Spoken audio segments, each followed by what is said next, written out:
बका जीवन में हाँ चाहे ना कहो ना उन्हें ताको जन हेने देखो हेने अरे अरे इन्हें लोग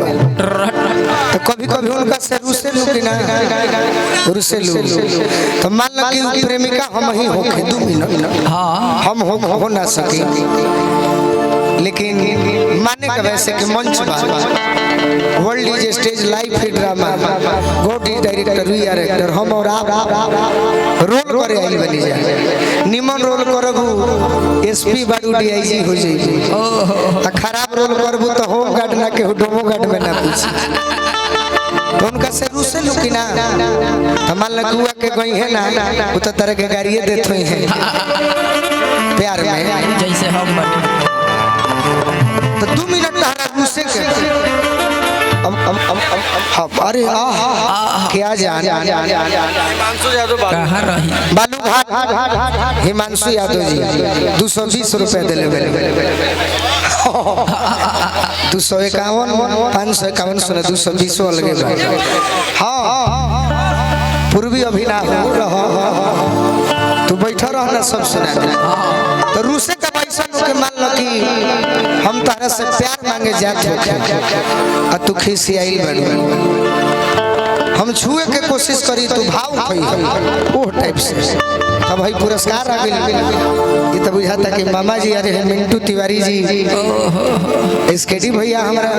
रौरे के काम मामा जी कहत रह हां हां तो हम हो कह सकत नहीं खिसियाई ना यही तरीके सिपाही जी के हमारे मामा के लइका मामा जी कह दी हल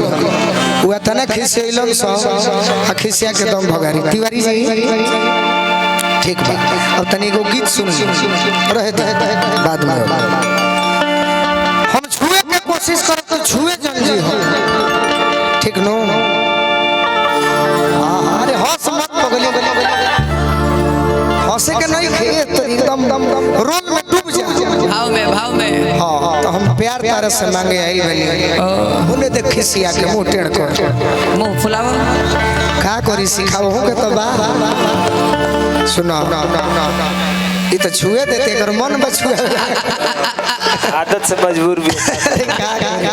छोड़ा ये तरी हम कह देते हम 10 गो लइका हमर नौजवान भाई पूछलन कि ए भाई तू गोलू राजा हवा नंदनी नाम के मेहरारू तारे के तो भावे नहीं खेदे तो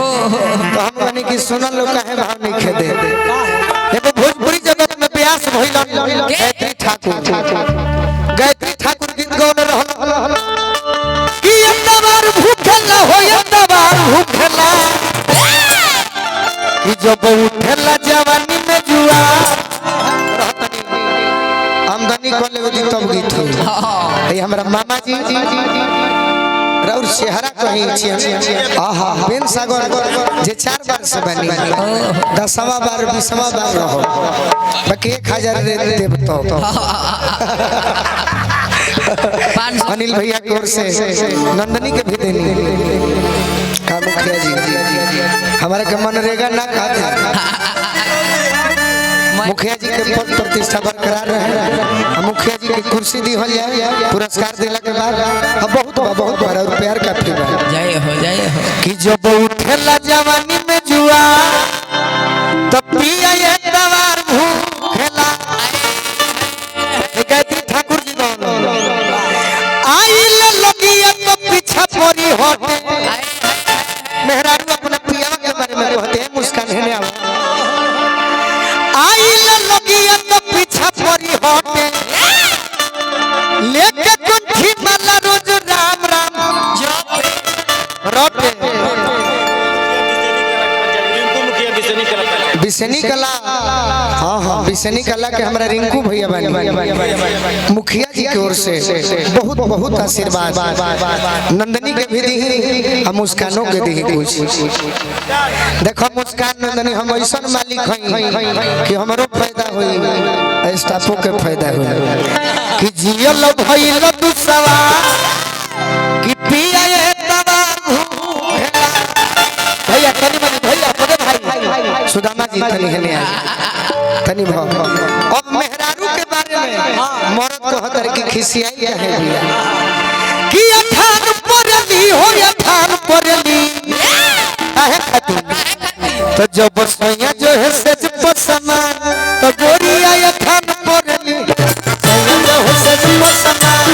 गोरिया या खान सैया जो है सज पसमान गोरिया या खान पड़ली बहुत साधारण बात हो साउंड बनी बनी बढ़ाई मुना भैया बनी जैसे कि हमारे शत्रुघ्न भैया अमित भैया लोग भोजपुरी के धरोहर काहे खुशी आई बड़ी अथन परली हो अथन परली अथन परली हो चितान परली हमरा दीप यादव जी हम कह दिल बनी नो निरंजन यादव जी रौरा भैया जय हो रवि यादव जी पूरा यादव परिवार मकराई जब सैया जो है सज पसमा गोरिया या खान पड़ली सैया जो है सज पसमा गोरिया या खान पड़ली सैया जो है सज पसमा गोरिया या खान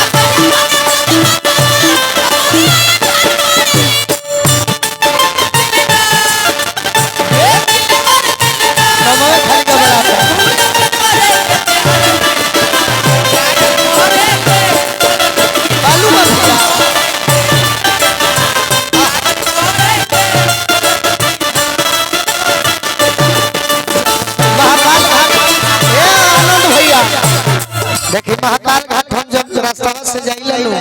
तो देखिला रास्ता में लिखल बोर्डवा लागल बा हिमांशु यादव जी महाकाल घाट के मालिक बनी